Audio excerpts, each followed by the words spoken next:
With September arrives, we only have 4 months left before 2026, and this is probably the most exciting list of movies I've ever come across. Like the amount of original stories mixed with franchise remakes is astonishing, and since I've gone to theaters twice this year, I need to make my choice on one last cinematic ride. But before we get into that, I want to talk about some of the movies that I find it interesting. Not that I'm going to watch them on theater, just some neat things. The Smashing Machine by director and writer Penny Safdie is a biopic film about the wrestler Mark Kerr, played by Dwayne Johnson.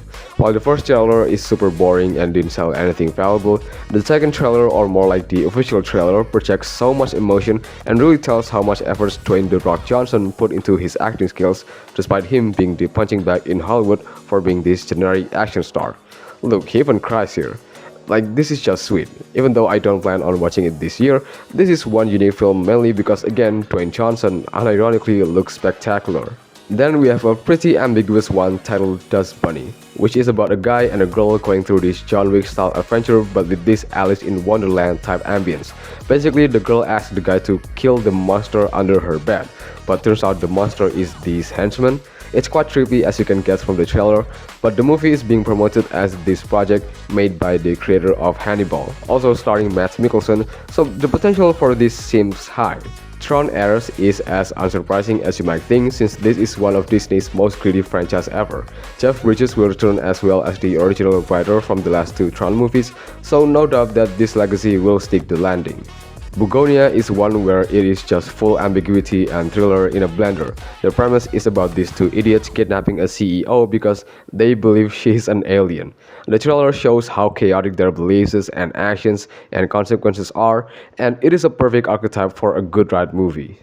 And finally, The Running Man, directed and written by Edgar Wright. You obviously know Edgar Wright from Scott Pilgrim vs. the World and Baby Driver, so I'm very much excited for this Running Man remake. Now for my final choices to go to theater.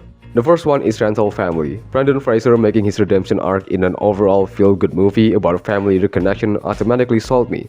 The incredible Your Name-esque soundtrack as well as the light humor just adds to the topping. While I never heard about the director's first and only other film, Rental Family simply just boils my expectation. Now the second is Zootopia 2. Now I watched Zootopia 1 on theater when I was 12. Like bruh, that was 2 years before this channel was a thing. You can call that shit the good ending. Aside from the furry accusation, just like many Disney movies, Zootopia is a very enjoyable family-friendly good cop bad cop mystery adventure. The chemistry between a drug dealer fox and an officer rabbit is so absurd, so on the nose, yet it's full of irony and gag, and I had a good laugh. Judging from the trailer, there's a new cast on the boat and it's a fiber snake made fugitive voiced by Ki Hui Kwan. Anyway, I have high hopes for this movie and thus deserve a land on my card deck. And finally, on to my final choice is Avatar: Fire and Ash. I watched The Way of Water expecting it to be just another Marvel slop, but to my surprise, it is a successful sequel. The stakes were higher, I emotionally connect with the new set of characters, and goddamn I broke down with this scene. So I have much higher and bigger hopes that James Cameron will deliver the third installment. I'm being undecisive is quite an understatement. You see, the reason why I don't just go to see all three of them on theater is because money, man. Well, I get that movie tickets isn't that expensive, but I need my money. So this is where I guess the roads ended. Although I'm glad that there are so many original stories being made with some expectations, right now I'm in a much greater confusion on which of these movies I should watch. Anyway, if you got some inputs, then leave it in the comment section.